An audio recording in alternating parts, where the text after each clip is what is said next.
गणेशोत्सवाच्या पार्श्वभूमीवर बुधवारी पोलीस आयुक्तालयात शांतता कमिटीच्या सदस्यांची बैठक पार पडली। जिल्हाधिकारी, पोलीस आयुक्त, मनपा अप्पर आयुक्तांसह मान्यवरांच्या उपस्थितीत बहुसंख्य मध्यवर्ती गणेश मंडळांच्या पदाधिकाऱ्यांनी कर्णकर्कश डीजेच्या आवाजावर बंदी हवी या लोकभावनेचा आदर करत डीजे बंदीचा निर्धार व्यक्त केला। या बैठकीसाठी जिल्हाधिकारी कुमार आशीर्वाद यांनी आवर्जून उपस्थिती दर्शवली। याशिवाय पोलीस आयुक्त एवराज कुमार, मनपा अतिरिक्त आयुक्त संदीप कारंजे, पोलीस उपायुक्त विजय कबाडे, मनीषा पाटील, विविध विभागांचे प्रमुख प्रतिनिधी यांची उपस्थिती होती।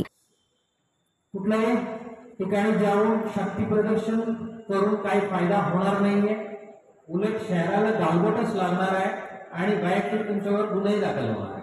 तसा करू नये। सर्व तरुण मित्रांना माझा नम्र विनंती आहे, कोणाच्या वैयक्तिक फायद्यासाठी, इतरांच्या वैयक्तिक फायद्यासाठी तुमचं भविष्य तुम्ही वेस्ट करू नये। आपलं फ्युचर जे आहे, विनाकारण गुन्हे दाखल झालं, ते कुठलाही कलम असो, छोटा मोठा FIR दर्ज झालं मतलब तुमच्या जीवनभर तुमच्यावर एक शिक्का लागत आहे। तसा तुमच्या फ्युचर वेस्ट करू नये तुम्ही।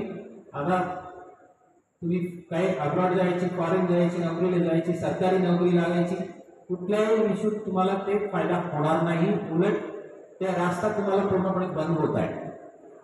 मागच्या वेळी पण मी सांगितलं होतं, एक उमेदवार आमच्या पोलीस भरती झाला, पण एक छोटा केस होतो, त्यामुळे ते भरती झालेले कॅन्डिडेट आता लिस्टमधून बाहेर पडलेले आहे। ते पूर्ण परिवार, खानदान अशा एक पिढी मागे गेलेला आहे। एक सरकारी नोकरी म्हणजे अशी छोटी गोष्ट नाही आहे। आपल्या सर्वांना विनंती आहे, विनाकारण इतर धर्मियांच्या प्रार्थनास्थळासमोर गर्दी करू नये, तिथे जाऊन धिंगाणा करू नये। दादांनी जे सांगितलं, आता तिकडे जास्ती बंदोबस्त देणे आवश्यकता आहे, म्हणून अपेक्षा आहे हे आमच्या धर्माचे नाही, इथं आम्ही जास्ती थांबायची नाही, म्हणून स्वतःहून मंडळ पुढे गेलं तर बरं राहील। आम्ही नेहमीच युवा जोश आणि युवा ऊर्जाबद्दल आम्ही ऐकतो, पण आता ज्येष्ठ नागरिक ऊर्जा काय आहे ते पहिल्यांदा मला कळलं। त्यासाठी खूप खूप अभिनंदन। इथे उपस्थित सर्व वेगवेगळी मंडळचे अध्यक्ष, सचिव आणि बाकी सदस्य आलेले आहेत, त्यांना पण मी अभिनंदन करतो, कारण मला अपेक्षा नव्हता की एवढी चांगली प्रतिसाद, एवढा चांगला प्रतिसाद आपल्याकडून येईल, एवढा सकारात्मक प्रतिसाद आपल्याकडून येईल।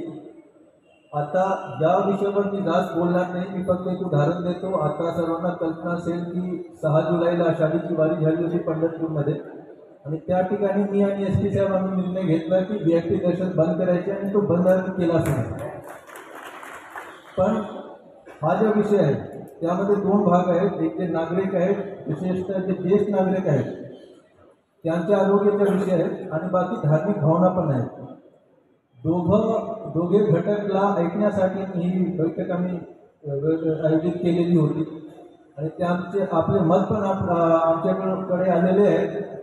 आता त्यावर मी आणि CP साहेब एकवेळी बसून, आता त्यांच्या ऑफिसमध्ये बसून, मी कलेक्टर आहे, पण ते माझ्यापेक्षा 6 वर्ष सिनियर आहे, आणि त्यांच्या ऑफिसमध्ये बसून आम्ही एकवेळी चर्चा करतो, आणि नक्की काही पॉझिटिव्ह आम्ही त्यामध्ये मार्क काढू, एवढेच मी सांगतो। धन्यवाद। यावेळी आरिफ शेख, UN बेरिया, हेमा चिंचोळकर, देवेंद्र भंडारे, लता फुटाणे, महेश घाडगे, गौरव जक्कापुरे, लखन गायकवाड, ॲडव्होकेट संदीप बंद, मतीन बागवान, श्रीनिवास मेहत्रे, अनिता पवार, प्रियांका भोसले आदींनी रस्ते, लाईट, मार्ग परवानाबद्दलच्या अडचणी या विषयांवर प्रकाश टाकून कारवाई करण्याबाबतची मागणी केली।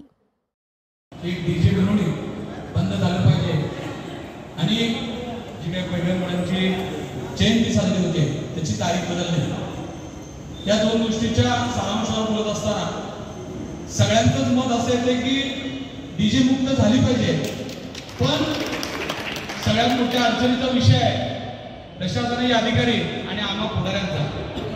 साहेबांना माहीत आहे की तुम्हाला सगळ्यांना कुणाचा डीजे बंद झाला पकडला, कुणीतरी आमच्याकडे येत आहे, कुणी त्याच्या नगरसेवकडे जात आहे, आणि आम्ही परत मग तिथनं येतो आणि इथं बोलतो, आणि परत तुमच्याकडे येऊन सांगतो साहेब या मंडळाला यावेळेस माफी द्या, पुढच्या वेळेस हे करणार नाही। पण खऱ्या अर्थानं आज सर्व सोलापूरकरांच्या मनातला विषय बघितला तर डीजे बंद झाला पाहिजे, ह्या मताचा मी पण आहे। आता आमच्या बंधूंनी बोलताना सांगितलं की आम्हाला कर्कश आवाजातला डीजे, क्लीन आवाजातला, माझी कलेक्टर साहेबांना यांना विनंती आहे, साहेब आपण ठरवलं तर 1 दिवस 1 तासला सुद्धा परवानगी देऊ नका। 1 दिवस 1 तास पण ज्याला कुणाला लावायचं आहे, जर त्याचं पारंपरिक वाद्य असेल ते करणे असतील किंवा डीजे म्हणजे साऊंड लावला तर त्यांच्यासमोर ते पारंपरिक वाद्य पाहिजे. ते वाद्याचा आवाज येण्याकरता जेवढा डीजे लावतो म्हणजे हे साऊंड लावता येईल तेवढा साऊंड लावा. अजून माझी विनंतीच आहे, डीजे नाही, काही टिपऱ्याची मंडळ आहेत, काही डान्स बसवलेले मंडळ आहेत, हे त्यांचा प्रॉब्लेम वेगळा आहे. जे मंडळ मुली आणि मुलं एकत्रित येऊन डान्स करतात साहेब, त्या मंडळांना परवानगी द्या, कारण ते प्रॅक्टिस करतात आणि ते आपला परफॉर्मन्स साजरा करतात. तर त्यांना कमी आवाजामध्ये पण त्यांच्यासमोर काय पाहिजे, त्यांचा सगळ्याचा मिळून सांगीतिक डान्स पाहिजे. असा धांगडधिंगावाला डान्स नाही, तर मंडळाने केलेला जे लहान मुलं असतील मुली असतील त्यांचा जर काय कुठे डान्स बसवला असेल तर तो साजरा करण्याकरता त्यांना परवानगी दिली पाहिजे. कारण मुलं मुली त्यातच तयार होतात, त्या गोष्टी त्यांना दिल्या पाहिजे. प्रामुख्यानं सर आमच्या अडचणी तुम्ही समजून घ्या. इथं असलेले सगळे राजकीय पुढारी आहेत, येणारे स्थानिक स्वराज्याचे इलेक्शन असेल, सगळ्यांना आम्हाला ह्या सगळ्या गोष्टींचा त्रास प्रचंड भेडसावतो. आम्ही कुणाला नाही म्हणू शकत नाही. डीजे लावायला लाख रुपये, 1.25 लाख, 1.5 2 लाख रुपये लागतात. 4-5 उमेदवार ठरलेले असते. आमच्याकडे ते 10,000 माझ्याकडनं, माझ्या विरोधाकडनं 20,000, ह्याच्याकडनं 15,000, आमच्याच 5 लोकांकडनं घेते. मत तर आपल्याला पडणार नाही, पण या सगळ्याला पोचायचं काम करतो आपण. ही वस्तुस्थिती आहे, सगळ्याला माहित आहे सर. पोलिसांनी ठरवलं तर डीजे एका मिनिटात बंद होईल. तुम्ही सांगितलं काका, मी ठरवलं तर डीजे आतच येणार नाही. इथं राहून हा महत्वाचा विषय, इथं कुणाकडे डीजे आहे त्यांना साहेब कायमस्वरूपी कुठं पाठवायची तयारी पण तुम्ही करू शकता. जरा थोडंसं तुम्ही डोळ्याने बघितलं, तू इथं डीजेचा धंदा सोडून दुसरा कुठलाही धंदा कर, पण डीजेचा धंदा करणाऱ्यांकडे तुम्ही आता आवर्जून ती लिस्ट द्या. एक दिवस एक तसंच आहे, थोडा सोलापूर पण वाजवणार कुठला चौबा लागणार. पण काय झालं साहेब, 25,000 हे आपण म्हणजे देवानागरीषेक माणूस मिळाला. देवानागरीषेक माणूस किती मारायचं, कारण बाबूच्या नावाचं किती म्हणणार आणि किती मारायचं. आज आम्ही तुमच्याकडे सोलापूर शहराला मायबाप म्हणून बघतो साहेब, बाप माणूस बघतो आम्ही. आमच्या आशा तुमच्याकडे असेल, आमच्या आशा तुमच्याकडे आहे. आणि तुम्ही जे करताल हे भविष्यकाळामध्ये इतिहास नोकरीचं आहे की असा असा गाडीवर असा फोन गेला आणि सोलापूरला सांगतात. आम्हाला अपेक्षा किती एवढीच असते. आमच्या सोलापूर शहरामध्ये ज्येष्ठ नागरिक आलेले आहेत त्यांना सुद्धा समाधान जाऊ, त्यांना फक्त त्रास होऊ घ्यायला लागला. कारण मी पण त्याच वयात, मी पण 70 घातले, कारण ऑलमोस्ट जाताना छाती घातला. हा प्रश्न मला वाटते या गणपतीच्या काळामध्ये आपण संपवलं देता नंतर ज्येष्ठ नागरिकाच्या वतीने तुला सत्कार मिळतात.